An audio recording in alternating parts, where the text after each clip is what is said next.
Hello, everybody. Welcome back to the Brewery Underground Podcast. I'm Steve Sullivan, along with the Chancellor of Craft Beer, Scott Touron. We continue today our conversation with Jake Rouse. He is the co-owner of Braxton Brewery in Northern Kentucky and Cincinnati. You've talked about being in multiple states, right? You're in Ohio, you're in Kentucky, you've got tap rooms in both. Are there differences in doing business in the different states as far as, you've got places in Kentucky, you got places in Ohio, Yeah. tax laws, distribution, Oh, yeah. manufacturing, like there's got to be, right? I feel like the majority of my day is spent on compliance. I mean, and it's literally just, I sit in my office and I literally just, my team comes in, can we do this?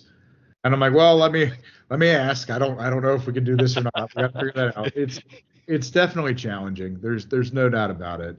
But you get it. I mean, that's the name of the game. Public protection is important, and like the compliance and stuff that we deal with is important by and large. And so, we don't really ever take it for granted. But yeah, and as we consider additional states, part of as we look forward, what the roadmap looks like for additional locations, we definitely take into account what does it look like to have beer, because one thing I'll say is we have a very unique approach in that we have a hub and spoke model, and that hub and spoke model is, we have that brewery in downtown Covington where we produce and package 100% of our beer.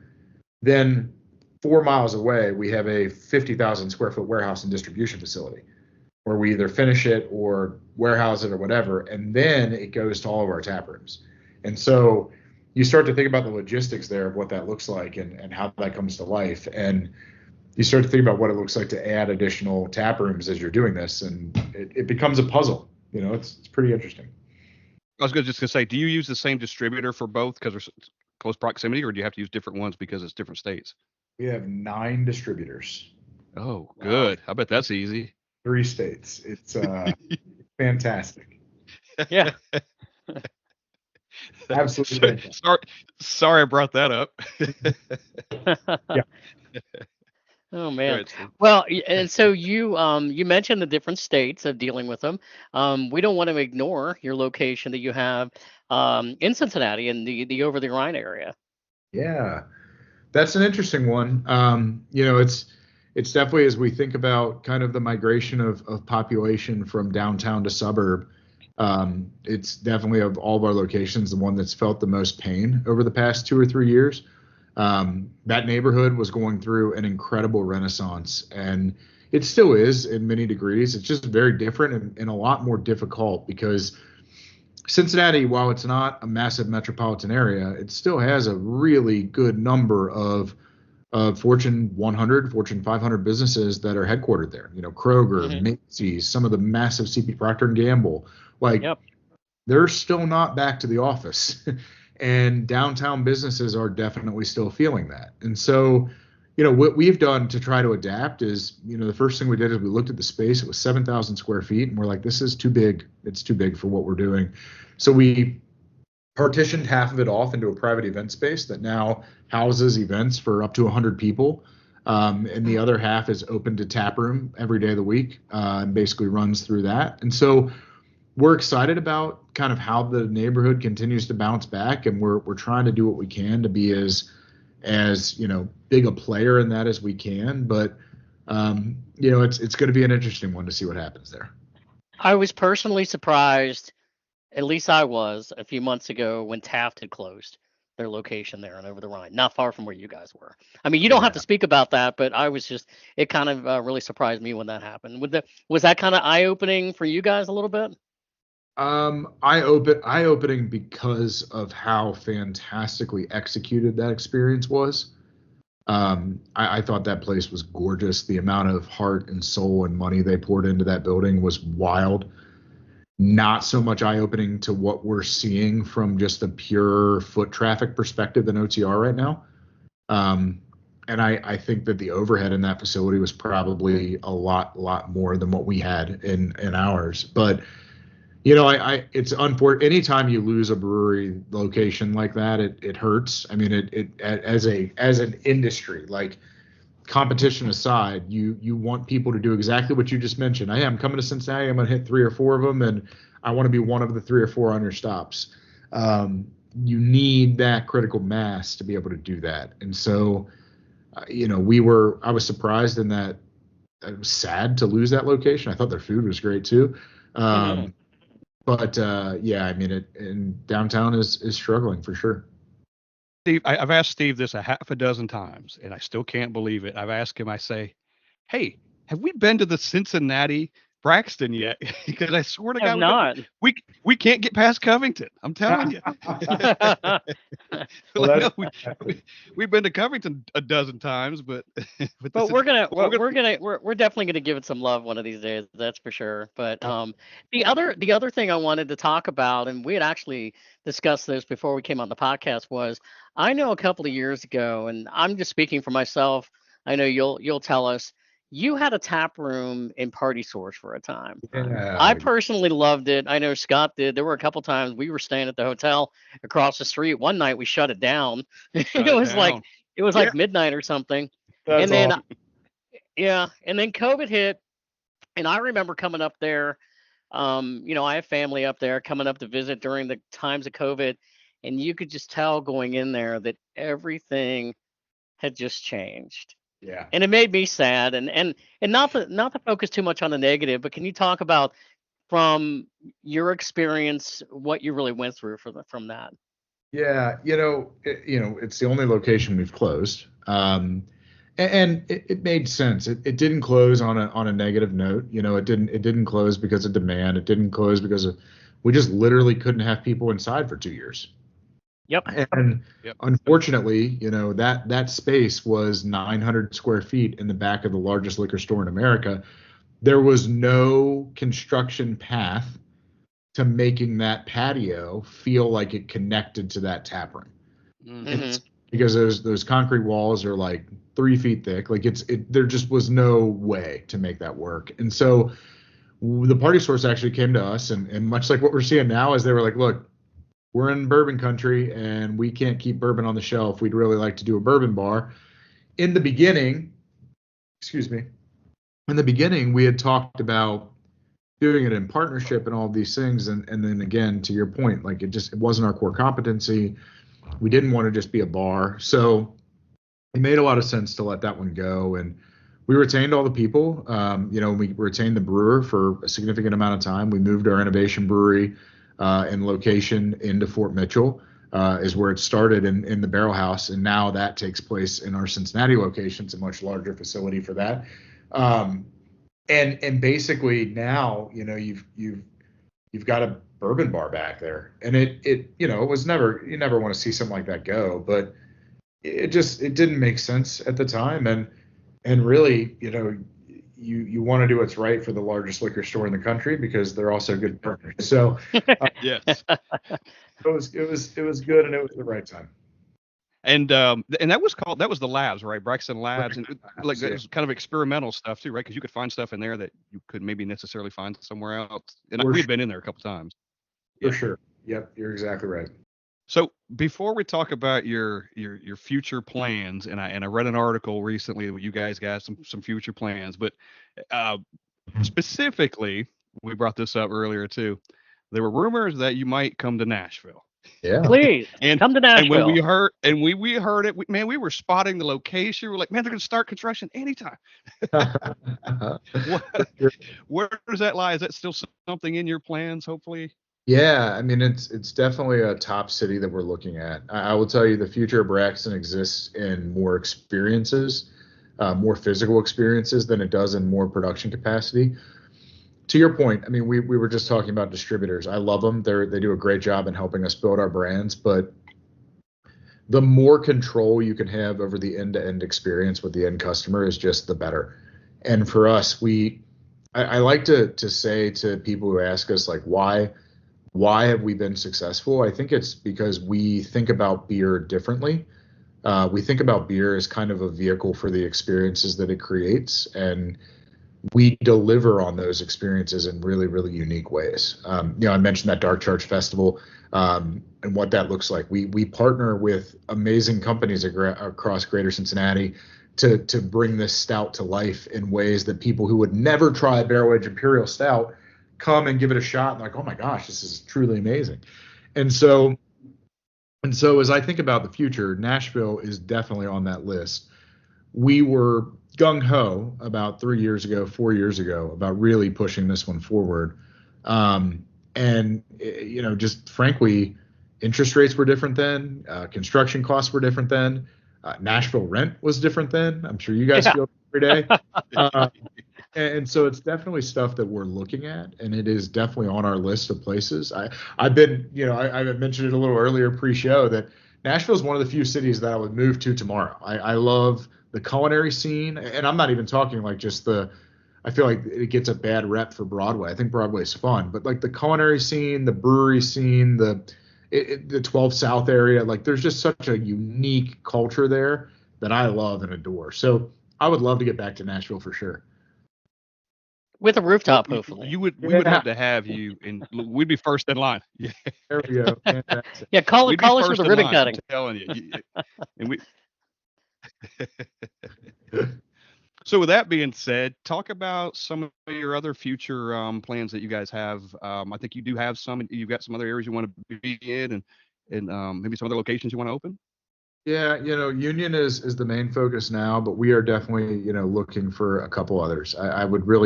We've kind of said that we would like to be at the number 10. 10 makes a lot of sense for us. It has to make sense though, and it has to be the right location for the right, story. And so we keep looking at all these different spots and trying to see what comes next. We've got a really fun beer calendar to execute for the rest of the year. I'm very excited about kind of where we're headed with some of our beers in the back half of the year and in the summer. Because admittedly, I'll tell you, you learn, we're learning as we're doing it. We like to joke that we're building the plane as we're flying sometimes. And when you take your flagship and you spin your flagship off into its own company, I significantly underestimated how long it took to right size your distribution portfolio. Because for 4 years, we told distributors and our sales team, the only thing we care about is garage. Most number of points of distribution, go. And then you spin that off and it's not yours. And you're like, okay, well, do I have any brand that can actually, A, we can make enough of, B, that will sustain those points of distribution and move at a velocity that stays on the shelf? That's taken time. And we're still not perfect with it. Scooter is doing a remarkable job right now and will definitely be high priority moving forward. But as we think about our lineup of beers, it's not perfect yet, but I think our team has a lot of ideas about where it should go. If you were to open more tap rooms, when, where, doesn't matter, would all the brewing still have to come out of Covington, or have you thought about other brewing facilities as well to kind of feed those new areas? That's a good question. I think it would all come out of Covington initially. We still do some fun stuff at the various other breweries. So like Fort Mitchell brews to fill barrels, which is pretty much the only time that it's turned on is to fill various barrels. Cincinnati brews for innovation sometimes. Like, we've actually, this foray into contract manufacturing, frankly, is not something that I love, but has allowed us to open our eyes to meet some other entrepreneurs who are very bullish or excited about their products that otherwise don't want to outlay the capital to create the manufacturing. And I think there is a really unique approach to that we can offer, where you've got my brother who is somewhat of a prodigy when it comes to the creation of new products and the manufacturing overhead that is built and established. And so it's just really interesting to be able to play that out and see where it goes. And we'll see. I mean, it's a lot of learning.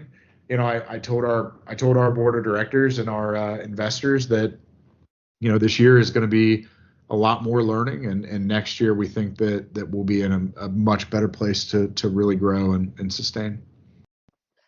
A lot of times when I'm talking to friends about Cincinnati, and maybe I'm biased because I'm from there, okay, whatever. But when I talk to them about the craft beer scene in Cincinnati, and I've had a few people that have not been there, and they'll go, "Is it really that big of a deal up there?" And I'm like, for the people that know, Can you really what kind of expand on that of what I'm saying?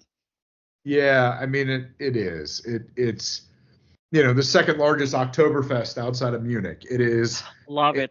the city just loves beer. It was a beer town before Prohibition. Like it matters, and because it matters, it's why we're thrilled to be a part of it. I mean, it's really, really awesome. And frankly, like we care a ton about what that looks like moving forward. It's why we picked up Covington Oktoberfest when it went out of business because they financially mismanaged it. Like we created something that was very similar, but is a little bit more intimate and more authentic. So Cincinnatians love beer, and the breweries love Cincinnati because it works in this amazing environment. But I'm really curious because there's so many different breweries up there, and I guess everybody does something differently. But you're now seeing more expansion into breweries that are also getting more food inside their establishments. I know you guys are doing graters and the pizza. There's some places that are doing pickleball and things like that. What do you think about all that? Are you also going, we just have to keep up with the demands of what people like? I think, as I mentioned a few times, and as I think about the future of beer and the future of craft beer and all of that, it really comes down to what is the customer telling you? And listen, craft beer is amazing, and it plays a huge vital part in community revitalization. It's a great spot for families because it's not overly seedy from a bar perspective. But at the same time, like there are now 10,000 breweries in America. You have to have an experience that's truly unique, or else it's going to be really hard to get people to come back. And I think that's why you're seeing a lot of people try different things, because you've got to stay on top of what your customer wants to be able to create that experience for return. What's a day in your role look like most of the time? Yeah, absolutely. It's a great Talking question. to distributors. Yeah, no. It's a great question. So, the day of my life varies from day to day. So I primarily lead our go-to-market, and care a ton about where are we going, what are we doing, what does 6 months down the road, 1 year down the road look like, and then I've got a great team around me making sure that the day to day looks fantastic and that what we're doing is being executed. It's funny because Monday is very much so reporting day. It's how did we do from the weekend? How did things go? What do distributor inventory levels look like? What do we need to do this week? Tuesday is meeting day, and then Wednesday and Thursday you get to kind of work is what I joke about. Like you get to actually get some things done. But it varies. I mean, there are things from finance meetings to it is still work. It is still business, but we always on Friday have an after work happy hour that everybody's down at the end of the day and able to have a beer. And I think that's really unique, and we love it. I mean, it's really, really special. So, do you and your brother have many disagreements, or have you had any disagreements, like fun disagreements over the years, where it's like, no, we can't do this. What are you, crazy? World War III, man. We've had World War III more than once. Like, Yeah. No, I mean, it's definitely a family business. A lot of passion involved, and when you're family, you know each other better than anyone else, and you're able to have the conversations that most other business partners aren't able to have. And so, we definitely have had disagreements, but they've all panned out for the better. Typically, what's ironic is those disagreements tend to exist when I step into the lane of how I believe a product should be created, or he steps into the lane of how he believes a product should be marketed or sold. And when those two lanes cross, that's typically where a bomb goes off and people go crazy. If we can stay in our lanes, it typically makes a really good partnership. Is there a brain trust? Like if you want to come up with a new beer, or somebody has an idea for a new beer and says, hey, what about this or this style? How does that come to be? That's a great question. So there's really, we think about it in two levels. There's tap room, like let's create something and see how it goes. And that's really also driven for engagement. So we have a employee brewing program where once a month we release a draft beer. Anyone in the company who works here can sign up. They work with our innovation brewer and build whatever it is that their heart desires. We typically try to pair those up with a charity. So if there's a cause that they're passionate about, we tie those together and really try to do something community driven at our locations. Then you think about, okay, that some of those do perform well, that they get reproduced and we think about them in a different way. But then you really start to think about, how does the innovation cycle look for long form distribution in multiple states?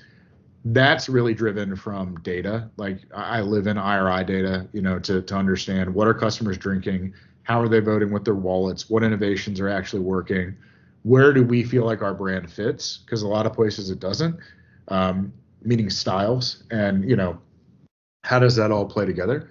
And then we start to test batch and we start to play through things. So it's multifaceted for sure, but we try to involve as many people as we can in the process. That's cool. So we could be a guinea pig potentially at one of the tap rooms. For sure. A small batch, something that's absolutely. Well, that, to be honest, like, I love that. That was the whole story of Braxton Labs. I mean, Braxton Labs was intentional innovation. It was, this brewery exists for us to never repeat a recipe, but for you to come in, tell us what you think about it, and when we see things that really take off, let them go. And Tropic Flair was our New England IPA, our everyday New England IPA, was the result of that innovation. And it was really special. And it to me, the market has changed quite a bit, and that innovation, I don't believe is really as appreciated as it once was. Like, there just aren't enough people now that are super jazzed up about that to satisfy that extra trip for just innovation beer. But we still do a healthy amount of it across our locations. And those things are fun too. They got to be fun to make. They're fun to drink. It's as a patron, I know I love them. Oh, there's some weird combinations. Y'all have one of those. Oh, yeah. Or put it on a flight. I remember the one time in the labs, I had like a sweet potato pie beer with some combination. It was really out there. I thought, what in the world? Yeah. Right. At first I was like, what in the world is going on here? Yeah, and there's no way, like, if I went in there, there's no way I was shying away from any of them. Oh, I'm getting it. Whatever that thing is, I'm getting it. So we've talked about some of your beers. You're drinking something right now that's not a beer. Yeah. What are some of the other products that you have that maybe if you're not a beer fan, you might like? Yeah. So this is our Birdie, which is a line of it's a mixture, or kind of a meet in the middle between seltzer and beer. Okay. So what we're doing with this is trying to find that environment where we don't, we had a hard seltzer line. Vive was an incredible beer, incredible hard seltzer. One of the best. That's a different game. I mean, the marketing spend that had to exist on that, and when we lost taproom margins, we lost the marketing budget. So goes that brand. But what we learned in that experience was that you can make flavored malt beverages. You can make other things. We forayed into cider. It was one of the best ciders in the country, but we timed the market completely incorrectly. We were way too late on it, and we just never really brought it back. So I think what we're seeing now is starting to play around with this. It's not a seltzer in that it's not clear. You can't see it because it's in a can, but it's purple. And we're layering flavors on top of it. We just released a peach birdie for the Masters. That is it's like a peach citrus seltzer, cocktail seltzer, if you will. We released Rally for the Reds, which is cranberry. It's actually on tap at Great American Ballpark. Okay. We're trying to play around with those sorts of things to be able to grow them and do some unique things. So yeah, it's pretty cool. Do you guys do a lot of things in partnership with the Reds, the Bengals, FC Cincinnati up there? Yeah, we try to. I mean, we try to do as much as we can. The Reds, for sure, have always been great partners. They were tap handle number 1 in Ohio. So, we love that so much. The Great American Ballpark was the first buyer of our beer in the state. The Bengals are a little bit more difficult, and FC Cincinnati is a little challenging. But, we try to do what we can with them from a community perspective. Vive was actually the official hard seltzer of the Bengals. So that was pretty special. And, yeah, it's been fun. Yeah, I think if you go to a Reds game, you'll see a good reflection of Cincinnati, whether it's food or whether you see a lot of craft beer there as well. Right. Yeah. I mean, they do a great job. The Reds do a great job with craft. They really do. I did see your social media post where you had the cranberry with the Reds. I think there was somebody sliding into the bay, or it was in front of Pete Rose maybe, or something. Yeah, It was really cool. Yeah, that was pretty cool. Hey, you guys have, and maybe we've talked about it. Maybe some of the things we talked about fall under this category, but you have a line called Cincinnati Favorites. That's right. Now, is that kind of your graders, or is even more than that? Yeah. So what that is again an adaptation to the market. So these limited releases that were so important prior to the pandemic, that retailers wanted to throw up displays everywhere and customers wanted to flock to stores to buy them, really have changed. Customers still want them. Like, they still want those amazing collaboration beers, but we have to work in partnership with our retailers to make them more available, because by doing that, you're able to really kind of capture those same customers that wanted to try it. So what we did is we created the Cincinnati Favorites line. It started with Bonbonnery Opera Cream Stout, which is an incredible beer. If you guys are in town next and we have it, you need to grab it. It was one of the best beers we've ever made. The Opera Cream cake is a truly remarkable dessert in Cincinnati. It's very special. Yeah. We started with that, and then we went to Grader's Lemon Meringue, and then around Memorial Day, it'll transition to La Rosa's Lager, and then back to a Grader. So we're moving it throughout the summer, throughout the year, but basically doing it to pay homage with our collaborations and making the beers widely available. So I had, I think Scott did too. I've had the La Rosa's Lager. Good. When I was up there last year, and it was really good. In fact, Yep. when Scott and I came up last year for we did the annual brewery and red tour, he had never had La Rosa's pizza before. Oh, wow. So I had, No. yeah. Oh, I've got Cincinnati in my blood now. I've had Skyline. I've had La Rosa's. I love Dewey's it. is next. There You know, that was going to be my next ridiculous question. So I don't know if you're a Skyline guy, but I am. I'm big on the Skyline chili.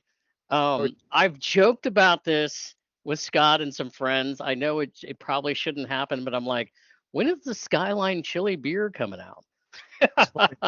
It's always the number one question that we get on the Cincy Favorites line. But again, remember what we said in the beginning: the product has to make sense first. Thank you. And the La Rosa's lager is a really amazing lager that was developed to complement the sweetness of the sauce. It's not a basil pizza beer. Like, it's not, because that wouldn't be sustainable.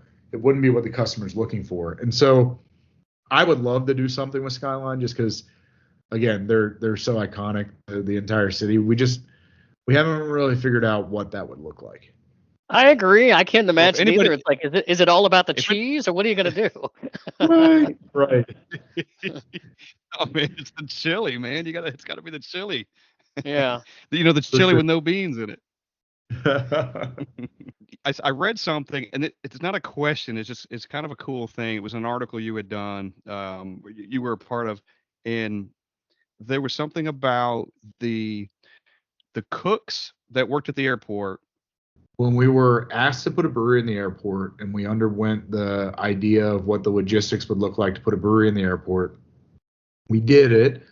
And, then they said, hey, you need to be open from 4:30 in the morning to 9 at night. And I'm like, oh, okay. And it is remarkable the amount of beer that we sell before 7 a.m. I will tell you that. It blows my mind. But to your point, I'd be one of them. Yeah, to your point though, like we have a fantastic general manager over there who cares about his team a ton, and the bus schedule is not always reliable. And when you're getting to work at 4:30 in the morning, that additional 45 minutes of it taking you to get to work is the difference between waking up at 1:30 in the morning and 2:30 or 3 in the morning.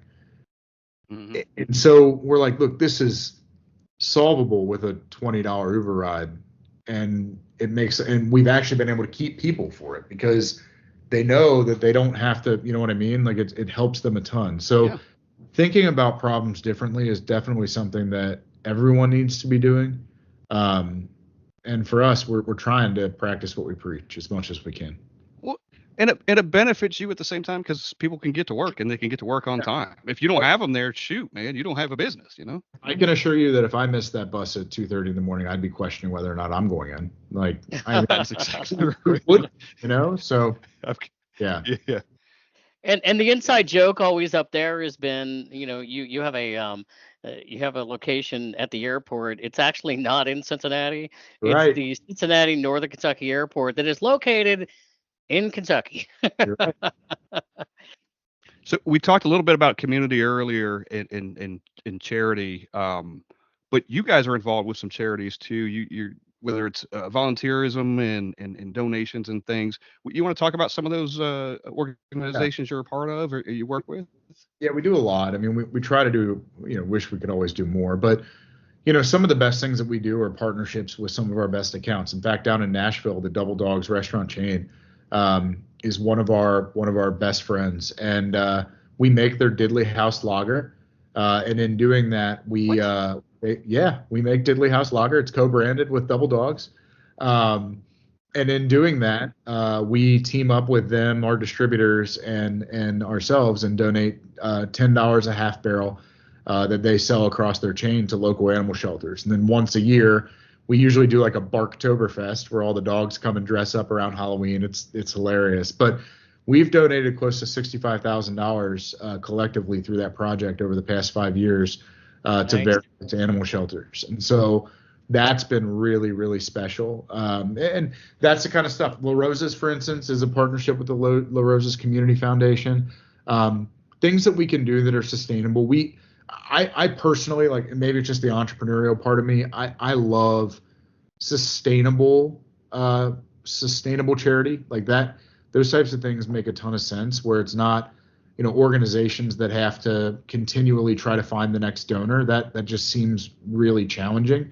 In fact, that part of the Double Dogs, there's a remarkable individual named Lisa Graham. Her daughter was born with a developmental disability, and she created a company called Brewhouse Dog Bones, where she picks up spent grain from us and a bunch of other breweries and trains kids and young adults with developmental disabilities on job skills. And then they sell those treats back to us, and we sell them to the customer as dog treats. And it's amazing. And so those types of things are the things that I truly love. And the more that we can do with those types of organizations, the better. There was something on your social media today, and forgive me, I saw it for a minute and I went to go back. I didn't get to investigate about like teaching entrepreneurship. Yeah. Something. Can you talk about that? Did you see? So, you know what I'm talking about? Yeah, prime example. So we revived a festival in Covington called Covington Mayfest, which is Mayfest in Germany is the official kind of kickoff of spring. And we used to have a fantastic Mayfest celebration in Covington every year, and it just went away at the same time Oktoberfest went away.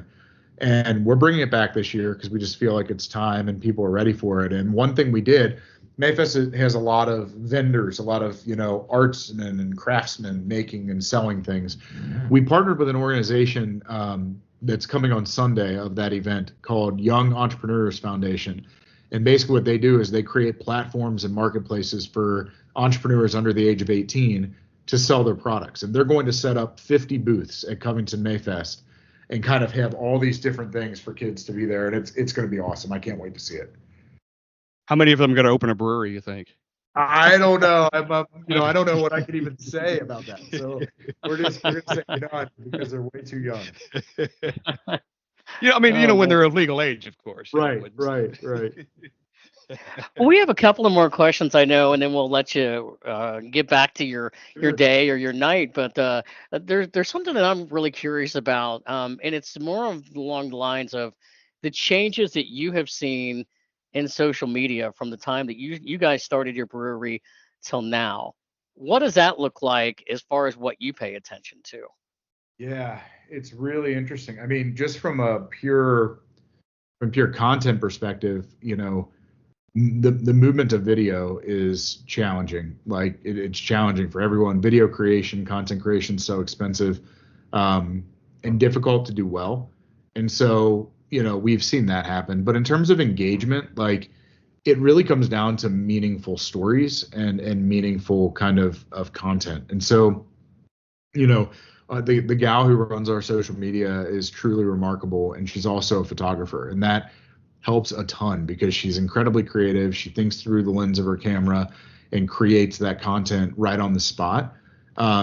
It's really difficult and really challenging for people to be able to to do in today's world, but it's more important than ever. And I'll tell you, our budgets have gone up pretty significantly because now if you have a meaningful message, you have to pay for it to be seen. So it's interesting. I mean, it's definitely interesting. We flirt with TikTok every once in a while. You kind of have to. Yeah. And some of the content our team's created on TikTok has been hilarious, but we'll see. Well, and when we were doing like research to, what questions are we gonna ask Braxton? Although I had all mine, a ton of them. But you always go, okay, there might be some other things. I see a lot of times whatever articles there are, maybe you see them online too. Like these are the most popular breweries in different states, and I almost always see whenever like Kentucky, because you guys are in Kentucky, rolls around of what's the most popular brewery. I see that Braxton pops up quite a bit. Do you guys pay attention to that sort of thing very much? We probably not as much as we should, but what we do, and I think the reason that those come together is because we do focus a lot on current events, on experiences around beers, on trying to deliver those things that are very different. And so because of that, that's why I think we get those, kind of mentions and notices. For instance, Taylor Swift drops an album in 3 hours and 32 minutes. Not that I'm a Swiftie, I am, but we created an event at our Cincinnati brewery to celebrate the launch of that album, and we'll have a lavender flavored beer and all those sorts of things. So it's the ability to kind of tie that stuff together that I think really does matter. Yeah, like you've done the work ahead of time. If they find you, because you're already kind of doing it. Yeah. Right. So I have a question. This is really serious. Who is the other than us? Now you haven't met us personally yet, but and we've been to your brewery. But other than us, who's the most famous person who's been in your brewery that you know of? Man, that's a tough one. Geez, we've had several athletes come through. I can imagine. Trying to think like the most famous person in the brewery. We've had some pretty. I always thought we knew when Taylor Swift was in town and she was staying across the street at Hotel Covington, and I was like, if she pops in, it will be wild. That did not happen. But she did stay across the street. But that's a great question. I don't know off the top of my head. I know we've had a few actors. Yeah, probably a couple of the Reds. But several though. Yeah. I imagine you had some Bengals players roll through there too, right? We try. We tell our team to make sure that they don't draw attention. So that's a big part of it. But you do. They know it too. So it's just part of it, and it is what it is. So I laugh thinking about this, and I go, who you need to get over there and do a collab with is and call it like Speed Racer Beer is Ellie De La Cruz. You're right. You're exactly right. Ellie would be awesome. He would be fantastic. Hey, before we do wrap things up, we always like to make sure that people know where to find you guys on all your social media platforms. And for people that are interested in all things Braxton, can you tell us all things of where to go and what to do? Yeah, braxtonbrewing.com, and all of our social media is at Braxton Brewco. So enjoy it. We've got location pages for each one. We do a great job of keeping everything up to date. I would also recommend signing up for emails. We do a really good email that is once a week on just the 5 things that are most important to us.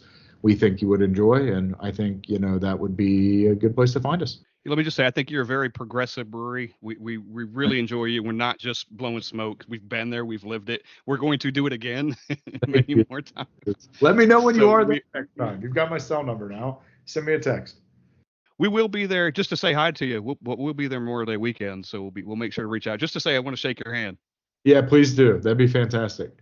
You might see us asleep on the rooftop the next morning when you come in to work. Hopefully it won't be Leave too them there. cold. They're Otherwise, fine. They're not gonna hurt. Otherwise, it'll be in the igloo. So, all right. Well, fantastic. Hey, that's Jake Rouse. He is the co-owner of Braxton Brewing in Northern Kentucky, Cincinnati. Otherwise, you know what they call the area. Growing up, it's the tri-state, right? The tri-state, because you got Cincinnati, Indiana, and Northern Kentucky. And hey, you know what? I'm a West Sider, man. I'm a West Sider. I gotta say it all day. All right, man. Well, we like to end this podcast on a high note. So, Jake, we appreciate it. We hope to see you soon, and hopefully we can talk to you again down the road. This meant a lot to us. Appreciate it.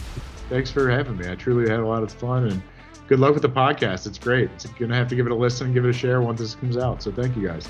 Yeah, please we'll do. And we appreciate it. All right, everybody.